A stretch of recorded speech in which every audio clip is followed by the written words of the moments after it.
તુલસી પૂજનના દિવસે ઔદિત્ય સહસ્ત્ર સિદ્ધપુર બ્રહ્મ સમાજ દ્વારા માતૃશક્તિ સંમેલનનું આયોજન કરાયું હતું.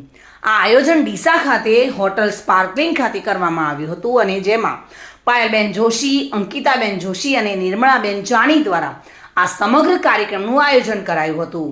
જેમાં મુખ્ય મહેમાન તરીકે શિલ્પાબેન જોશી જેઓ મામલતદાર પદે છે અને ઇન્દુબેન મહેતા તથા ડિમ્પલબેન જોશી, અનિતાબેન જાની, શિલ્પાબેન ચોકસી અને નયનાબેન જોશી ઉપસ્થિત રહ્યા હતા.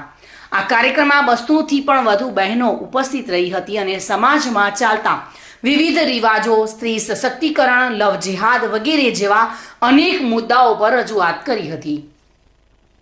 સાથે સાથે સન્માનીય વડીલો દ્વારા લેવામાં આવેલા નવા નિયમોની પણ ચર્ચા કરવામાં આવી હતી. જોકે ડાયસ પર બેઠેલા દરેક મહેમાનોનું સ્વાગત કરી જુદા જુદા ક્ષેત્રોમાં નોકરી કરતી બહેનોનું પણ સ્વાગત કરવામાં આવ્યું હતું. બપોરના ભોજન પછી વિવિધ સાંસ્કૃતિક રમતોનું પણ સુંદર આયોજન કરવામાં આવ્યું હતું, જેમાં વિજેતા થયેલી દરેક બહેનોને ઇનામ આપી પ્રોત્સાહિત કરાઈ હતી. ત્યારબાદ તમામે ભેગા મળીને ગરબાની રમઝટ માણી હતી. દિવસ દરમિયાન ખૂબ જ સુંદર કાર્યક્રમ રહ્યો હતો અને દરેક બહેનોએ ખૂબ જ આનંદ અને ઉત્સાહથી આ કાર્યક્રમનો લાભ લીધો હતો. સમગ્ર કાર્યક્રમ ખૂબ જ સફળતાપૂર્ણ કરવામાં આવ્યો હતો.